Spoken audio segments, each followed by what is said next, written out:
अपने इमोशंस को संभालते हुए आस्था दादाजी से बोली थी, नहीं नहीं दादाजी, कहीं नाश्ता ठंडा ना हो जाए, फिर आप लोगों को अच्छा भी नहीं लगेगा।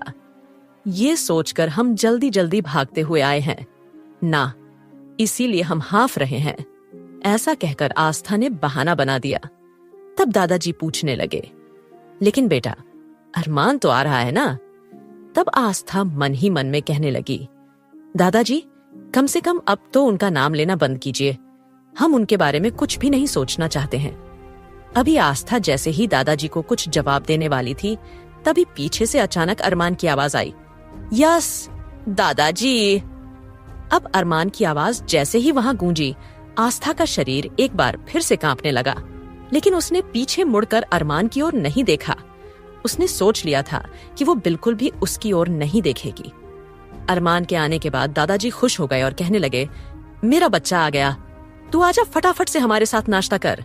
तुझे पता है आज आस्था बेटी ने सारा नाश्ता अपने हाथों से बनाया है, आजा फटाफट। ऐसा कहकर वो अरमान को डाइनिंग टेबल तक ले आए। तभी ध्रुव को आहान की आवाज सुनाई दी, भाभी प्लीज और कितना वेट करेंगे, आप प्लीज जल्दी से आ जाइए, अब तो अरमान भाई भी आ गए हैं। ऐसा कहकर आस्था को बुलाने लगा। जल्दी ही आस्था वहां पहुंच गई और फटाफट से उसने सारी डिशेज जो भी उसने बनाई थी ओपन की और सभी लोगों की आंखों में चमक और मुंह में पानी आ गया, क्योंकि वो डिशेज दिखने में ही बड़ी ही टेस्टी लग रही थीं। आस्था ने सबसे पहले दादाजी को नाश्ता परोसा और तब दादाजी मुस्कुराकर कहने लगे, बच्चा अब हम अपने आप ले लेंगे, तुम एक काम करो, पहले इन सबको सर्व कर दो। सब कैसे मेरी ओर घूर रहे हैं, कहीं ऐसा ना हो कि ये सब मेरी प्लेट में ही टूट पड़े। अब जैसे ही दादाजी ने ये कहा, आस्था मुस्कुरा दी। वहीं अरमान गहरी नजरों से सिर्फ और सिर्फ आस्था को ही घूर रहा था। जिस तरह से आस्था आज उसके कमरे में अचानक आ गई थी, उसे रह रहकर आस्था पर गुस्सा आ रहा था। उसका गुस्सा कम नहीं हो रहा था, इसीलिए अपने हाथ में पकड़े चम्मच पर उसकी पकड़ बड़ी ही मजबूत थी। तभी आस्था ने जल्दी एक एक करके सबको नाश्ता सर्व करना शुरू कर दिया और सभी काफी खुश हो रहे थे। लेकिन तभी दादाजी बोल पड़े, बेटा अरमान को भी दो। अब जैसे ही दादाजी ने ये कहा कि अरमान को भी खाना सर्व करो, तो अब तो आस्था की जान हलक में तक आ गई थी और वो सोचने लगी कि लगता है कि दादाजी की मुझसे कोई ना कोई पुरानी दुश्मनी है, जो बार बार मुझे शेर के मुंह में हाथ डालने को कह देते हैं। फिर आस्था बिना अरमान की ओर देखे जल्दी ही अरमान को नाश्ता सर्व करने के लिए आगे बढ़ने लगी। लेकिन तभी अरमान की आवाज उसे सुनाई दी, ये ऑयली खाना है, इतना ज्यादा ऑयली खाना दादाजी के सेहत के लिए बिल्कुल भी ठीक नहीं है। दादाजी आप ये सब खाना नहीं खाएंगे। अरमान ने जल्दी ही जोर की आवाज लगाई, रमेश काका कहाँ हैं आप? ये सब क्या है, इतना ऑयली फूड दादाजी खाएंगे क्या? आपको नहीं पता है दादाजी अभी हॉस्पिटल से आए हैं, उनके लिए ये खाना बिल्कुल भी सेफ नहीं है।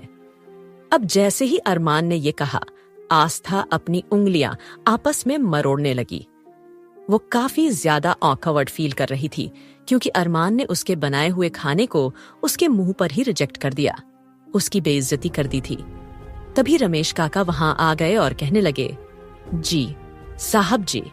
तब अरमान गुस्से से उन्हें घूरते हुए कहने लगा, यहाँ पर कुछ लोग नए आए हैं, उन्हें नहीं पता है, लेकिन इसका मतलब ये नहीं कि आपको भी इतना नहीं पता है कि दादाजी की सेहत के लिए ये खाना बिल्कुल ठीक नहीं है। जाओ जाकर दादाजी के लिए पहले दूसरा खाना लेकर आओ। अब दादाजी मन ही मन में सोचने लगे, ये मेरा खड़ूस पोता तो मुझे ये टेस्टी खाना खाने नहीं देगा और बेस्वाद खाना मुझे खिलाकर ही रहेगा। अब मैं क्या करूं? बीमारी का नाटक करके लगता है मैंने खुद ही अपने पैरों पर कुल्हाड़ी मार ली है। कहीं ना कहीं ये सोचते हुए वो अपनी आंखों से सारा खाना स्कैन कर रहे थे। तभी आस्था ने जो पोहे की डिश बनाई थी वो उसने दादाजी के सामने बढ़ा दी और कहने लगी, दादाजी ये हेल्दी रहेगा आपके लिए और ये मैंने आपकी सेहत को ध्यान में रखते हुए ही बनाया है। आई होप आपको पसंद आएगा। जैसे ही आस्था ने पोहे के साथ कुछ फ्रूट्स, कस्टर्ड वगैरह दादाजी के आगे सर्व किया, ध्रुव आस्था की तारीफ करते हुए कहने लगा, दादाजी भाभी बिल्कुल ठीक कह रही है, ये वाला खाना, फ्रूट्स वगैरह ये सब आप ले सकते हैं और पोहा तो आपके लिए बिल्कुल परफेक्ट रहेगा, आप खा सकते हो। कोई मसला नहीं है।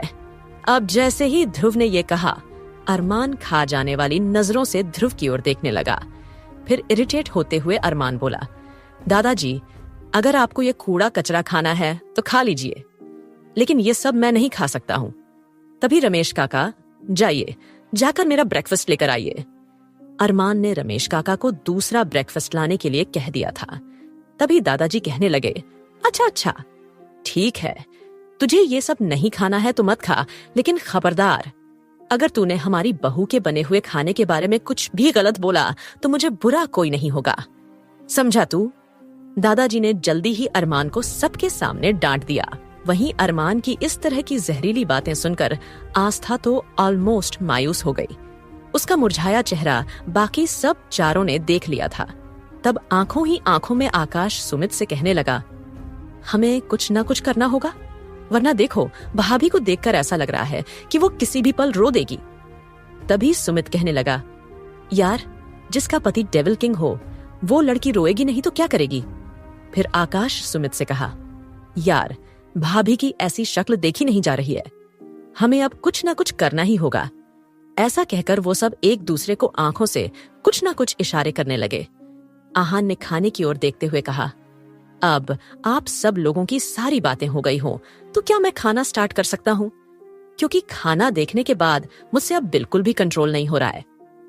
ऐसा कहकर जल्दी ही आहान ने जैसे ही आलू पूरी और सब्जी खाई, तब पहला निवाला रखते ही स्वाद जैसे उसके मुंह में पूरी तरह से घुल गया था और वह जोरों से चिल्लाया, वाओ, इट्स सो यम्मी। ये शब्द कहकर आहान खाना खाने लगा। बाकी सब भी मजे से खाना खाने लगे। अब क्या इन लोगों को हेल्थ का कोई इशू नहीं है? कहाँ गया इनका अपनी हेल्थ को लेकर इतना सारा ड्रामा? लेकिन फिलहाल अरमान गुस्से का घूंट पीकर रह गया और सोचने लगा, इस लड़की ने शायद कुछ ज्यादा ही इन सब लोगों पर जादू कर दिया है, जो ये सब इस तरह से इस लड़की की मक्कारी को समझ नहीं पा रहे हैं। अरमान मन ही मन में सोचने लगा, तुम चाहे कितने भी प्रपंच करो, लेकिन याद रखना, अरमान सिंघानिया के आगे तुम्हारी किसी भी तरह की कोई साजिश नहीं चलेगी। कहीं ना कहीं ये सब सोचते हुए अरमान गुस्से से आस्था को घूरने लगा, लेकिन आस्था ने एक बार भी नजर उठाकर अरमान की ओर नहीं देखा, क्योंकि आज गलती से वो अरमान के कमरे में चली गई थी।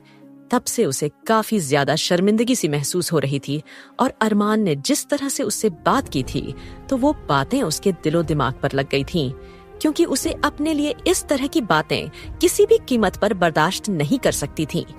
वेल, अब दादाजी उन सबको इतनी खुशी खुशी खाना खाते हुए देखकर काफी खुश थे और सोच रहे थे कि काश अरमान भी एक बार बहू के हाथ का यह स्वादिष्ट खाना खा लेता तो उसे पता चलता कि आखिरकार घर की लेडीज के बने हुए खाने में कितना ज्यादा स्वाद है। वेल, आस्था साइड में खड़ी सभी लोगों को बड़े ही ध्यान से देख रही थी। तभी दादाजी कहने लगे, बेटा, तुम भी बैठकर हमारे साथ नाश्ता करो। अब जैसे ही दादाजी ने ये कहा, आस्था हैरान हो गई। वो भला इस तरह से उन लोगों के साथ कैसे बैठकर नाश्ता कर सकती थी? लेकिन दादाजी के बोलने के बाद ध्रुव फौरन खड़ा हुआ, कहने लगा, भाभी, आप प्लीज यहाँ बैठिए, आप यहाँ आकर नाश्ता कीजिए, प्लीज। सच में हम तो आज के बाद आपके बनाए हुए खाने के पूरी तरह से फैन हो गए हैं। इतना स्वादिष्ट खाना हमने अपनी पूरी जिंदगी में कभी नहीं खाया। ध्रुव एक बार फिर आस्था की तारीफ करने लगा। ध्रुव का तारीफ करना आस्था को अंदर अंदर काफी ज्यादा खुशी दे रहा था, क्योंकि वो ध्रुव से इमोशनली ज्यादा अटैच्ड थी, क्योंकि वो ध्रुव के जैसे ही मेडिकल फील्ड में अपना नाम कमाना चाहती थी। एक तरह से वो ध्रुव की काफी बड़ी फैन थी, तो ध्रुव से तारीफ पाना उसके लिए बहुत ही बड़ी बात थी। तभी अरमान अपनी खा जाने वाली नजरों से ध्रुव की ओर देखने लगा, लेकिन ध्रुव का ध्यान तो उस वक्त आस्था पर था। उसने अरमान की ओर एक बार भी नहीं देखा। वेल, जल्दी ही ध्रुव ने अपनी चेयर पर आस्था को बिठा दिया और खुद उसे अपने हाथों से सर्व करने लगा। ये देखकर सब तीनों और मुस्कुरा रहे थे, लेकिन जैसे ही अचानक उन तीनों की नजर अरमान पर पड़ी तो अचानक से खाते खाते उन तीनों को ही एक साथ ठसका सा लगा, क्योंकि अरमान बड़े ही गुस्से और नफरत से ध्रुव की ओर देख रहा था। ध्रुव उन्हें देखकर सोचने लगा, इन तीनों को अचानक से एक साथ क्या हुआ? एक साथ ये इस तरह से क्यों खांसने लगे? अब अहान ने जैसे ही आंखों से अरमान की ओर इशारा किया, ध्रुव ने अरमान की ओर कंफ्यूजन से देखा। तब तो उसको भी खांसी आनी शुरू हो गई। तब दादाजी उन चारों को डांटते हुए कहने लगे, तुम लोगों का दिमाग खराब हो गया है क्या? इस तरह से कोई जल्दी जल्दी खाना खाता है क्या? देखो, तुम सभी को एक साथ खांसी आनी शुरू हो गई। चलो फटाफट से सबके सब पानी पियो। उन सभी को पानी पीने के लिए देने लगे। लेकिन आस्था, जिसे बार बार अपने ऊपर अरमान की गहरी नजरें महसूस हो रही थीं, उसे एक बार फिर अपना शरीर जलता हुआ सा महसूस हो रहा था। लेकिन उसने खुद पर हिम्मत कर रखी थी और एक बार भी अरमान की ओर नहीं देखा, क्योंकि वो बिल्कुल भी उसे नहीं देखना चाहती थी। वह सोचने लगी, इस इंसान ने हमारे लिए इतने ज्यादा घटिया शब्द इस्तेमाल किए हैं, अब हम उसे देखेंगे भी नहीं। बहुत घमंड है ना इनको अपने स्मार्ट, हैंडसम, डैशिंग पर्सनालिटी पर। लेकिन हम इन्हें बता देंगे कि हमें इनके स्मार्ट और डैशिंग होने से कोई फर्क नहीं पड़ता है। कहीं ना कहीं ये सब सोचते हुए आस्था ने जल्दी ही आलू पूरी खाना शुरू कर दिया। हालांकि अंदर के अंदर वो डर भी रही थी, लेकिन अभी फिलहाल उसने आलू पूरी पर कंसंट्रेट किया, क्योंकि वो उसका फेवरेट था। सभी लोगों ने अच्छे से नाश्ता कर लिया और अरमान ने केवल अपना हेल्दी ब्रेकफास्ट, थोड़ा फ्रूट्स और ओट्स मिल्क और अपनी फेवरेट ब्लैक कॉफी ही पी थी। और उसके बाद वो फटाफट से अपनी चेयर से खड़ा हुआ और कहने लगा, दादाजी, मैं ऑफिस जा रहा हूँ। जैसे ही अरमान जाने के लिए दरवाजे की ओर बढ़ा, तुरंत दादाजी उसे रोकते हुए कहने लगे, ठहरो अरमान, तुम आज कहीं नहीं जाओगे।